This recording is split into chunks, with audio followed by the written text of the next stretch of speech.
대학 입시철에 가정에서 가장 무서운 존재가 누구일까요? 고3 수험생이죠. 모든 초점이 그 학생에게 맞추고 모든 가족들이 긴장 속에서 지냅니다. 우리 교회도요, 무서운 10학년 학생들이 10여 명이 있다고 합니다. 여러분, 정말 시간 빠르죠? 벌써 7월이 되었습니다.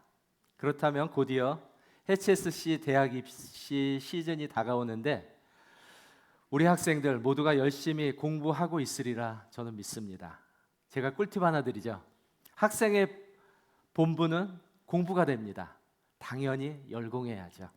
중요한 것은요, 주권자 하나님이 지켜주시는 우리 기독 청소년들이라는 것이에요.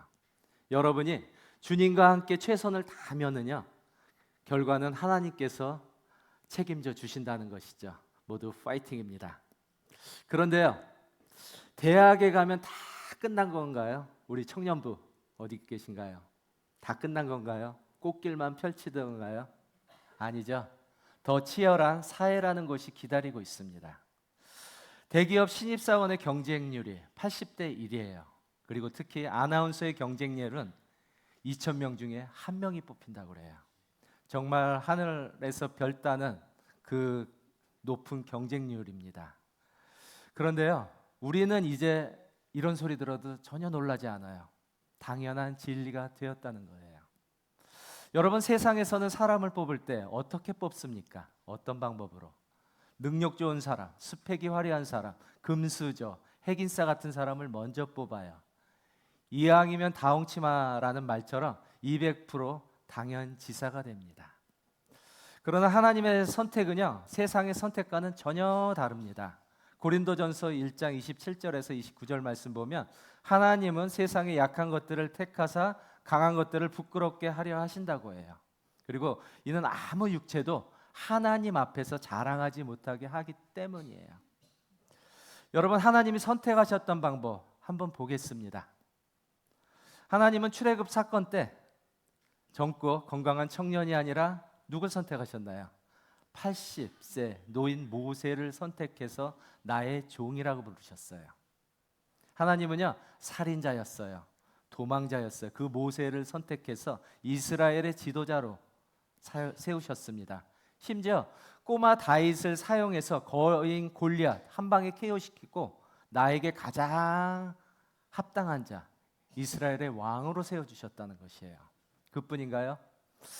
여러분, 예수님의 제자들 한번 보세요. 누가 보아도 아싸 흙수저들입니다. 예수님은 그 당시 세상에서 천대당하던 세리와 어부를 불러 복음의 사도로 사용하신 거예요. 여러분, 하나님은요, 세상에서 강한 자가 아니라 약한 자들을 사용하세요. 하나님의 취향 정말 독특하십니다. 보세요.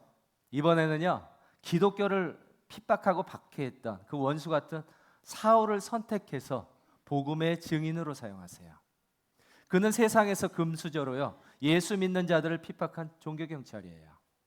그날도 예수 믿는 자들을 잡으러 가던 중 다메섹 도상에서 일생일대 해프닝이 벌어집니다. 빛으로 오신 주님을 만나서 이전의 삶과 완전 다르게 180도 변화되었어요. 빌립보서 3장 7절에서 8절 말씀 보면 무엇이든지 내게 유익하던 것을 내가 그리스도를 위하여 다 해로 여길 뿐더러 내 주 그리스도를 예수를 아는 지식이 가장 고상하기 때문이라. 내가 그를 위하여 모든 것을 잃어버리고 배설물로 여김은 그리스도를 얻고자 했어요. 예배 드리고 나서 식사하시는데 죄송한데 모든 것을, 이전에 알았던 모든 것을 배설물로 여겼어요.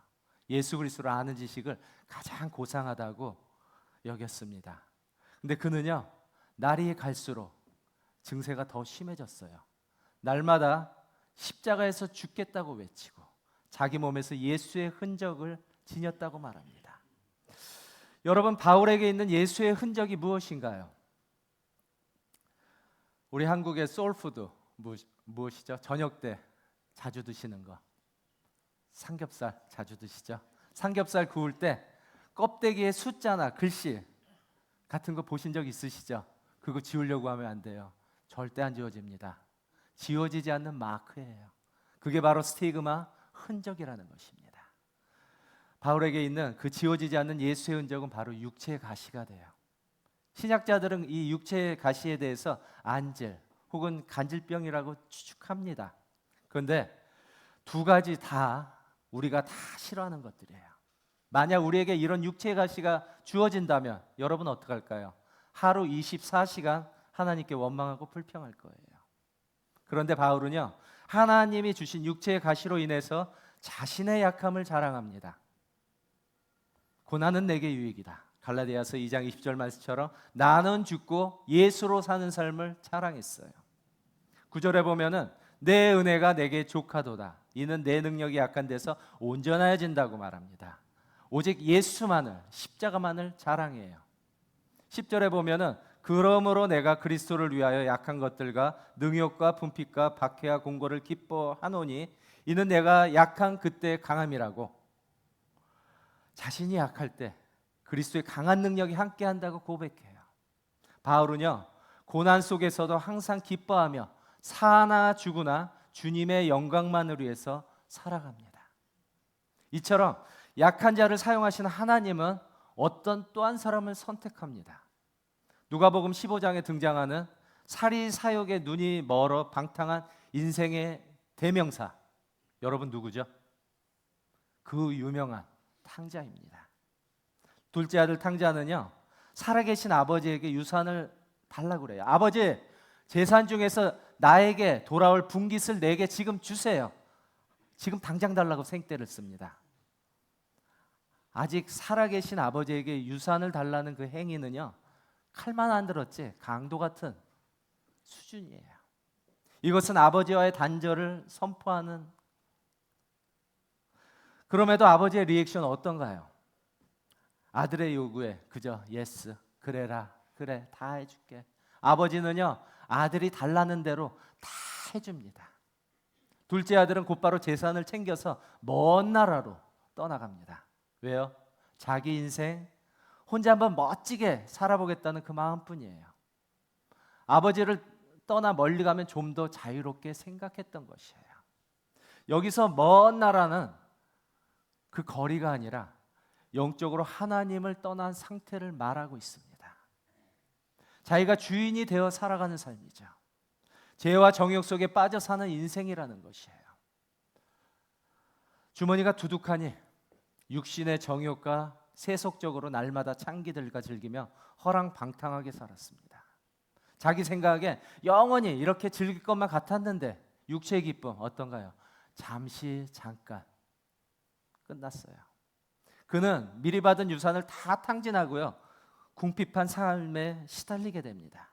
타향살이에서 돼지치는 비참한 신세로 전락하고 말아요. 그는 배가 고파도 돼지들이 먹는 그 쥐엄나무 열매조차 얻어먹지 못하는 신세로 지내게 돼요. 집 떠날 때 기쁨과 즐거움이 영원할 것 같았지만 지금은 후회와 절망하는 신세가 되었다는 것이죠.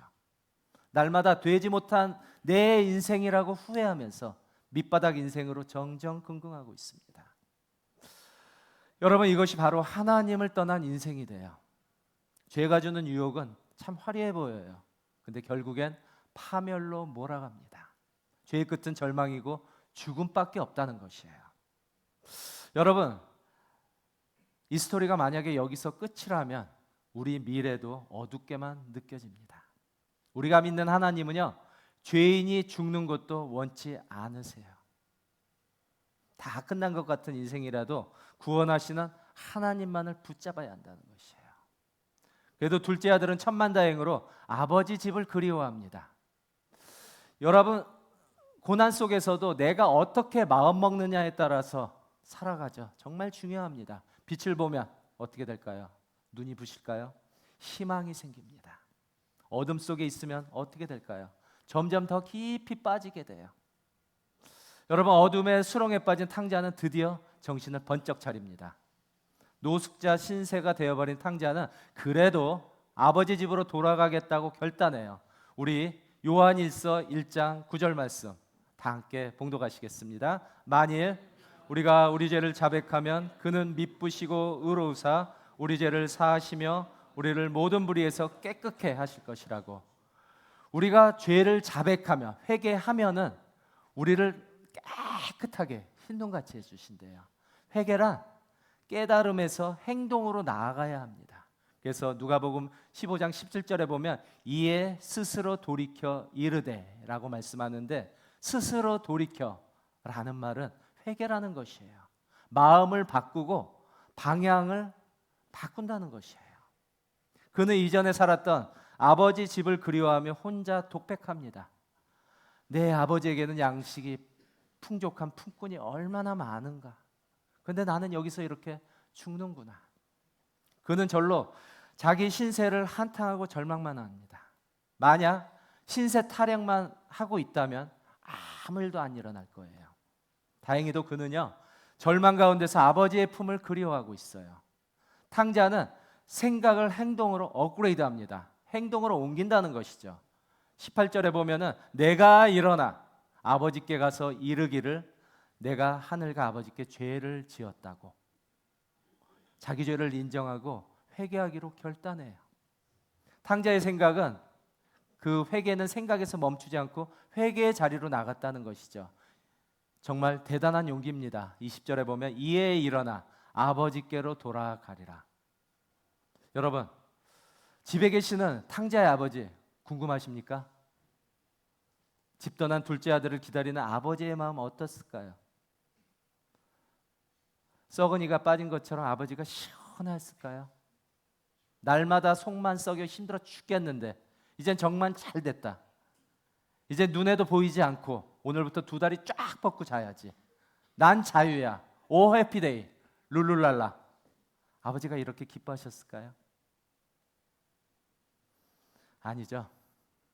둘째 아들이 집 나간 그 순간부터 아버지의 마음은 수처럼 그 마음이 검게 타들어갔을 거예요. 날마다 동네 가장 높은 언덕 위에 올라가서 집 나간 아들이 돌아오기만을 학수고대했어요. 오늘도 기다리는데 오늘 안 왔으니까 내일은 오겠지. 내일 다시 와야지. 집 나간 아들을 기다리며 밤을 지샌 적도 하루 이틀이 아닐 것입니다. 아버지는 비가 오나 눈이 오나 태풍이 불어도 집 나간 아들이 다시 돌아오기만을 목 빠지게 기다리는 마음뿐이에요. 근데 여러분, 어느 날 동네역에서 전만하게 보이는 어떤 사람이 와요. 동네역이 어느 정도 되냐면요, 우리 교회에서 저기 배 타는 데 있죠. 페리 타는데 꽤 멀죠. 요 전만한 작은 사람이 처벅처벅 와요. 그 작은 점으로 보였던 그 사람이 자기 아들이라는 것을 확인하고 어떻게 했을까요? 아버지 반응 한번 보세요. 아직도 거리가 먼데 아버지를 보고 측은히 여겨 목을 안고 입을 맞췄다고 그래요. 아직도 거리가 먼데 아버지가 마속력으로 달려가서 집 나간 아들을 맞이한 것이에요. 여러분, 누가 달려가야 할까요? 사실 용서받을 사람이 달려가야 하는 것이 우리 생각입니다. 우리 이치가 돼요. 근데 아버지는 정성력으로 달려가서 아들의 목을 안고 입을 맞추며 용서해 줍니다. 그때 탕자는 이렇게 회개합니다. 아버지, 내가 하늘과 아버지께 죄를 지었사오니 지금부터는 아버지의 아들이라 일컬음을 감당하지 못하겠습니다. 내가 하늘과 아버지께 죄를 지었사오니, 이 말 어디서 많이 들어본 말 아닙니까? 이전에 탕자가요, 돼지 우릿간에서 혼자 독백했던 말이에요. 그는 이전에 그 상상이 실제 상황이 되자 혼자만의 그 독백을 입술로 선포합니다. 아버지께 자기 잘못을 용서해달라고 회개합니다. 어떻게 해요? 아들 왈, 지금부터는 아들이 아니라 품꾼으로 이제 살겠습니다. 그런데 완전 반전의 드라마가 펼쳐집니다. 아버지는 종들에게 이르되 제일 좋은 옷을 내어다가 입히고 손에 가락지를 끼우고 발에 신을 신기고 살찐 송아지를 잡아 잔치를 벌여줍니다. 제일 좋은 옷을 입힌다는 것은 하나님은 우리에게 가장 좋은 것을 주세요. 그러니까 취하고 누리시면 됩니다. 그리고 여기서 이 반지를 아이들에게 끼워주는 것은 아들의 권위를 인정해 주는 거예요. 용서와 회복을 말하고 있어요. 그리고 잔치를 벌입니다. 동네 사람을 다 불러서 잔치를 벌여요. 드디어 내 아들이 돌아왔다. 모든 사람에게 알리는 거예요. 세상에 너는 내 아들이라고 선포하는 거죠. 여러분, 아버지가 돌아온 아들을 안으면서 이처럼 속삭이진 않았을까요? 아들아, 다시 돌아와줘서 너무너무 고맙다. 날마다 내가 너를 얼마나 기다렸는데 무사하게 다시 돌아와줘서 너무너무 고마워. 여러분, 이것이요 하나님 나라의 비밀이 됩니다. 우리 누가복음 15장 7절 말씀 다 함께 봉독하시겠습니다. 내가 너희에게 이르노니 이와 같이 죄인 한 사람이 회개하면 하늘에서는 회개할 것 없는 의인 99으로 말미암아 기뻐하는 것보다 더하리라. 이 말씀 읽으면서 좀 이상하지 않아요? 죄인 한 사람이 회개했는데 99명이 기뻐하는 것보다 더 기뻐하세요. 우리 생각 같으면 한 99명이니까 한 90명 정도 회개하면은 그래도 거의 비슷비슷하니까 그렇게 해줄 수도 있어요. 하나님의 마음이 이렇습니다. 오직 한 사람이 회개하면은 하나님은 너무너무나 기뻐하시는 거예요. 여러분, 회개할 때 하나님은 여러분에게 아주 큰 잔치를 벌여 주신다는 것이죠. 여러분, 돌아온 탕자 스토리에는요 또 한 명의 인물이 등장하고 있어요.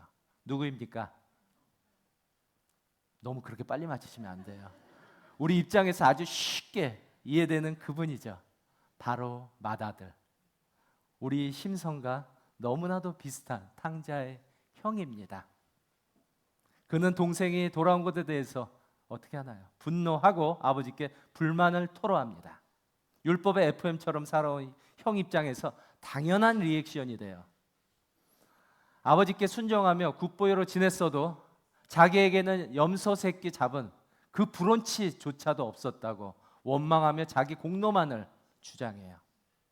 집 나간 동생은 창기들과 즐기며 거짓걸로 돌아왔는데 뭐가 잘났다고 송아지까지 잡아서 부패 잔치를 벌어준다고 분노하고 있어요.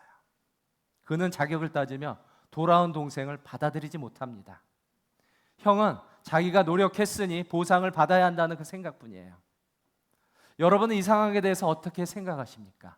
이 상황에 대해서 만약 저와 여러분이 맏아들이었다면 당연히 억울하고 화가 났을 거예요.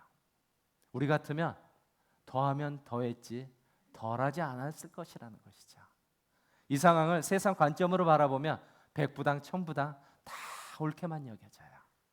특히 우리가 자기 의의가 커지면 커질수록 어떻게 될까요? 자기 기준, 자기 경험, 자기 생각을 10점으로 치고 날마다 우리의 상황 속에서 이것들을 다 적용해서 10점 만점에 10점으로 다 적용하게 되는 거예요. 그래서 지금 상처받고 카톡 차단하고 상대하는 사람이 얼마나 많습니까, 여러분? 우리도 심리 보상으로 기브 앤 테이크상 당연히 편해요. 주면은 또 주고 받으면 주고. 그런데 여러분, 우리는 아버지를 통해서 기브 앤 기브, 주고 또 주고 생명까지 주시는 하나님의 마음을 보게 됩니다. 아버지가 이르되 너는 항상 나와 함께 있으니 내 것이 다 내 것이로다. 우리 하나님의 은혜 한량없이 받았다고 고백은 해요. 기도는 해요. 근데 현실에서 어떻습니까? 취하고 누리시면 돼요. 우리도 형처럼 신앙이 자기 의에 머물러 있지는 않습니까? 은혜는요 조건 없이 주어지는 것이에요. 그 은혜는요 받을 자격조차 없는 자에게 주어진다는 것이에요. 여러분, 하나님이 우리들에게 원하는 것이 있는데 무엇일까요? 원하는 단 한 가지. 나에게 다시 돌아와 줄 수 있겠니? 여러분, 돌아온 탕자 스토리를 통해서 오늘날 수많은 영혼들이 하나님께로 돌아오는 계기가 되었습니다. 누가복음에서 나오는 탕자만 그런 용서를 받았습니까? 저와 여러분의 용서 사건은 어떻습니까? 저에게 하나님의 용서는요, 하나님의 그 셀 수 없는 사랑과 은혜 가운데 이전과는 전혀 다른 새로운 삶을 누리고 있습니다. 제가 AI가 아니기 때문에 아주 조금씩 점진적으로 변하는 것을 스스로 느끼면서 간혹가다 거울을 볼 때 깜짝 놀라요. 변화된 내 모습을 보면서 깜놀할 때가 참 많습니다. 이전에 저는요, 살고 싶은 마음이 단 한 점도 없었어요. 인생의 실수와 실패 속에서 계속해서 어둠의 늪 속으로 가라앉았습니다. 여러분, 사단의 공격 정말 무섭습니다. 흔들리는 갈대처럼 마음과 생각을 먼저 공격해요. 이전의 나쁜 기억들을 떠올리게 해서 분노하게 만들고 낙심하게 만들고 걱정과 근심으로 충만하게 만듭니다. 너까지 것이 무엇을 한다고? 해가 서쪽에서 뜨겠네. 사단이 조롱하고 비웃으며 저를 어둠 속으로 더 깊숙이 빠져들게 만들어요. 그럴 때마다 저는요, 이를 물고 다시 시작할 거야. 아침마다 결심하고 결단했어요. 근데 여러분, 사단의 홈그라운드 타임이 언제입니까? 사단의 홈그라운드 타임, 어둠이 찾아오면 아침에 결심했던 굳은 마음은 온데간데 찾아볼 수가 없어요. 말할 필요도 없이 분노와 상처를 잊으려고 술을 벗삼았습니다. 여러분, 이 노래 아시죠? 맨날 술이야, 정말 술이야. 이전에 제 주제곡이었어요.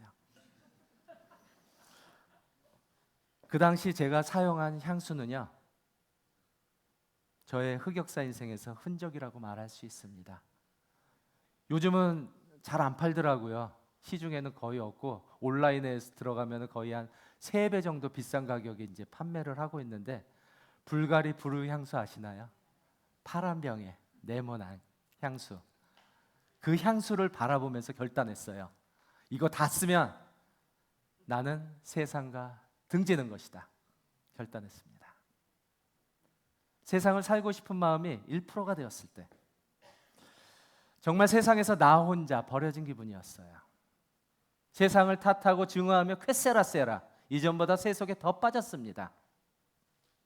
여러분, 혹시 주변에 이런 사람들이 있나 모르겠어요. 인생을 포기한 사람, 그 사람 곁에는요, 단 한 사람만 있어도 그 사람은 자살을 포기한다고 합니다. 성경을 끄적끄적 만지다 어느 날 돌탕 스토리, 용서하시는 하나님 말씀을 우연찮게 봤어요. 강권적으로 벼랑 끝에 서 있는 저에게 누군가가 찾아오셨습니다. 저에게 그 한 사람이 바로 성령 하나님이세요. 내가 너를 다 안다. 나같이 다시 시작하자.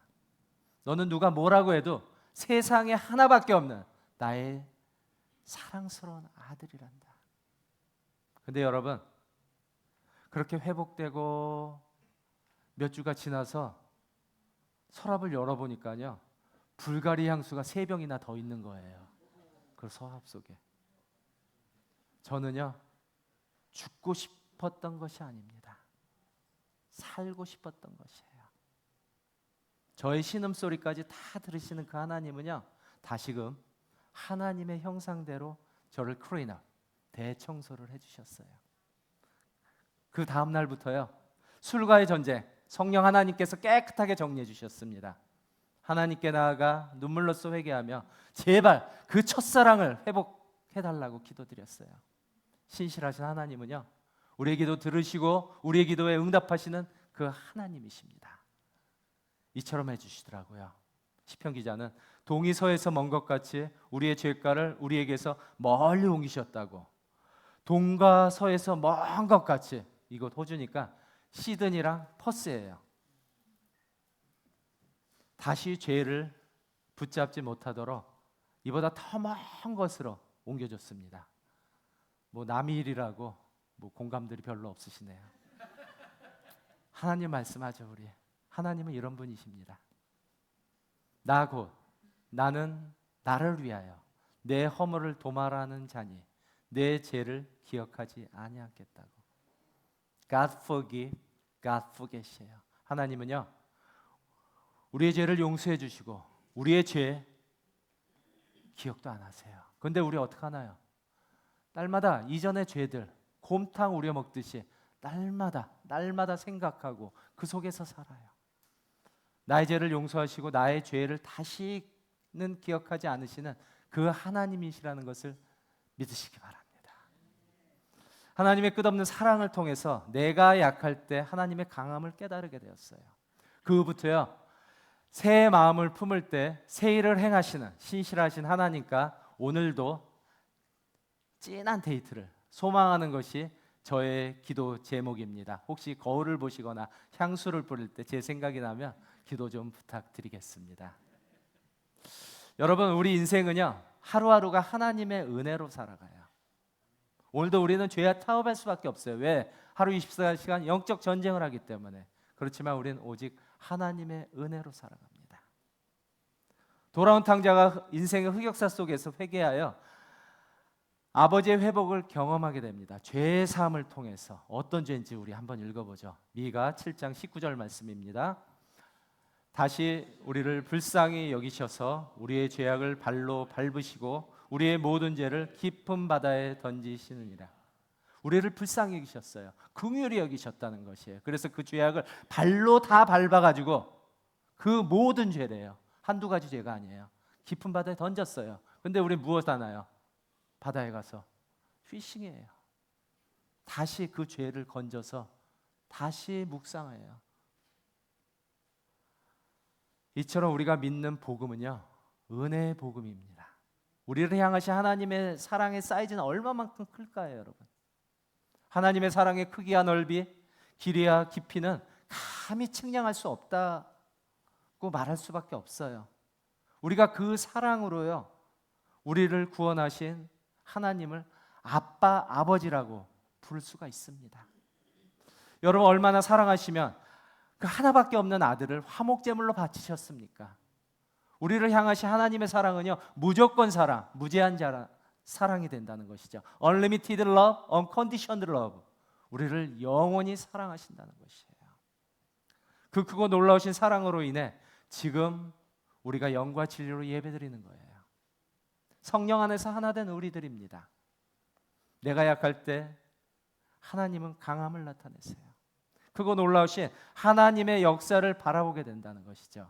그 증거 자료요, 저와 여러분이 좋아하는 롤모델 바울입니다. 세상의 금수저 바울은요, 주님을 만난 후 날마다 십자가에서 죽노라 결단하고 이전에 알았던 모든 것을 배설물로 여기고 십자가만 자랑해요. 그리고 표대를 향해서 그리스도 예수 안에서 하나님이 부르신 그 부르신 상을 위해서 달려가요. 날마다 믿음을 지키며 선한 싸움을 싸웠다는 것이죠. 왜? 주님이 다시 오시는 날 의의 면류관을 받는 것을 믿고 소망하며 달려간 거예요. 이처럼 하나님의 부르심에는요, 후회하심이 없고 실수가 없습니다. 여러분, 바울을 부르신 그 하나님이요, 저와 여러분을 이 자리에 부르신 거예요. 우리를 향하신 하나님의 부르심은요, 은혜이자 사명이 된다는 것이에요. 오직 성령이 우리에게 임하시면요, 우리는 권능을 받고 하나님의 증인으로 살아갈 수 있습니다. 그 성령께서 우리를 깨닫게 해주시고 날마다 함께 동행하신다는 것이에요. 만약 여러분이 기도할 수 없을 정도로 낙심하고 좌절했을 때 우리를 위해 성령님은요, 말할 수 없는 탄식으로 우리를 위해서 중보해 주세요. 왜 그럴까요? 너무나 우리를 사랑하세요. 다시는 너를 사탄에게 뺏기지도 잃어버리지도 않겠다는 그 하나님의 마음이라는 것이죠. 십자가에서 죽으심으로 당신의 사랑을 확증하신 하나님이십니다. 그 십자가의 사랑을 믿고 선포할 때 사단은요, 한 길로 왔다가 10길로 도망친다는 것이에요. 이미 2000년 전 모든 것을 승리하시며 십자가 대속의 은혜를 우리에게 보여주셨습니다. 오늘날 사는 것 참 힘들죠. 코로나 이후에 너무 많은 것들이 변해 있어요. 더 어려워지고 힘들어지는 상황 가운데서 그래도 믿음을 지켜가는 우리들입니다. 세상은 우리의 상상보다 더 악하고 더 빨리 변해가고 있어요. 에베소서에서는 세월을 아끼라, 때가 악하다고 말해요. 벌써 2025년도 절반이 지나가고 드디어 새로운 회계년도 7월이 되었습니다. 텍스 얼마나 받을까? 그거 묵상하시죠. 7월이 되면 쇼핑센터 가면 어떻게 되죠? 어떤 사인판들이 많이 붙여 있어요. 클리어런스 세일, end of financial year sale, 회계년도 빅 세일 해가지고 up to 70%, 80% discount off 라는 그 사인들 우리 마음을 유혹하고 있습니다. 오늘 우리의 시선을 조금만 돌려서요, 일하시는 하나님께 나아가기를 소망합니다. 우리가 호주에 사는 특권 무엇이죠? 새로운 회계년도 7월을 맞아 다시 리스타트 할 수 있는 기회가 온 것입니다. 오늘은 우리 인생에서 또다시 찾아오지 않는, 오늘 며칠이죠? 2025년도 7월 6일 주일날이에요. 다신 안 와요. 오늘로서 끝이에요. 오늘 하나님이 주신 찬스예요. 하나님의 은혜의 날입니다. 여러분, 우리가 새 마음 품을 때 새 일을 행하시는 하나님이십니다. 누구에게요? 다시 영적인 회복을 소망하고 간절히 원하는 우리 모두에게 하나님은 강함을 나타내시고 우리에게 성령 충만함을 허락하실 거예요. 여러분, 천국은요 침노하는 자의 것이에요. 하나님께 돌아가는 자의 것입니다. 우리 호세아 6장 1절 말씀 함께 봉독하시겠습니다. 오라, 우리가 여호와께로 돌아가자. 께서 우리를 찢으셨으나 도로 낫게 하실 것이요, 우리를 치셨으나 싸매 줄 것이요. 하나님 이런 분이에요. 우리가 어떤 상태든지, 우리가 쓰러지고 넘어지고 어떻게 있든지 상관없어요. 우리를 치료해 주시고 회복해 주시는 여호와 라파의 하나님이십니다. 육적인 것들, 영적인 질병들 상관없어요. 하나님 앞에서는 감기나 암이나 다 똑같다는 것이에요. 우리는 걱정 대신, 염려 대신 기도하고 하나님 앞에 나아가면 돼요. 하나님은 모든 사람이 회개하고 진리를 아는 데 이르기를 원하십니다. 내가 약한 그때 하나님의 강함을 누리시는 저와 여러분이 다 되시기를 소망합니다. 아멘. 여러분, 오늘 말씀을 묵상하면서요 함께 다진 기도를 드리시겠습니다. 회개의 시작은 하나님께로 먼저 반드시 돌아가야 돼요. 오늘 탕자는요 지푸라기라도 잡는 심정으로 아버지 집으로 다시 돌아갔습니다. 주님은 우리에게 수고하고 무거운 짐진 자들아 다 오라고, 나 나한테 맡기라고 명령하세요. 여러분, 이제 우리 다 알잖아요. 이제는 주 안에 있는 보물들, 우리 포기할 수 없는 거 다 알잖아요. 하나님의 그 사랑, 은혜 받아봐서 알잖아요. 주님은 나의 모든 것입니다. 여러분 선포하시기 바랍니다. 이 시간 나의 약함과 상처, 나의 생각과 자아를 십자가 앞에 다 내려놓고 회개의 시간을 갖겠습니다. 주님, 저는 죄인입니다. 주님, 오늘 십자가의 사랑을 통해 회개할 수 있도록 성령께서 회개의 영을 부어주시옵소서. 우리가 회개하고 돌아오면 하나님은요 저와 여러분을 다시 하나님 형상대로 다시 회복해 주시는 하나님이세요. 여러분, 그것이 바로 은혜입니다. 여러분, 그것이 바로 복음이라는 것이에요. 두 번째로는 여러분에게는 어떤 핸디캡이 있습니까? 어떤 약함들이 있습니까? 자신감이 없습니까? 꿈이 없습니까? 남들이랑 비교하면 못난 것 같습니까? 하나님보다 더 사랑하는 것들이 무엇입니까, 여러분? 술, 담배, 도박, 쇼핑 중독, 미디어 중독, 자기만을 사랑하는 것들. 저와 여러분을 만드신 하나님은요 우리 모두 것을 다 알고 계십니다. 그래도 하나님은요 나는 너를 포기할 수 없다고 말씀하세요. 우리에게 어떤 죄가 있든지 어떤 실패가 있든지 주님은 우리를 끝까지 기다리신대요. 하나님은 상황을 때를 껐지 않으시고 꺼져가는 등불을 끄지 않으시는 우리 아빠 아버지이기 때문입니다. 여러분, 이 시간 결단하며 하나님 앞으로 나아가겠습니다. 주님, 이제부터 나는 죽고 예수로 사는 삶이 되게 해주세요. 주여, 저를 회복시켜 주시옵고 복음의 통로로 사용하여 주시옵소서. 약한 저를 통해서 하나님 더 큰 영광 홀로 받아 주시옵소서. 우리가 부르짖으며 기도할 때 우리 약한 가운데서 하나님이 강함을 나타내십니다. 이 시간에 우리 주여 한번 외치시고 통성으로 기도하시겠습니다.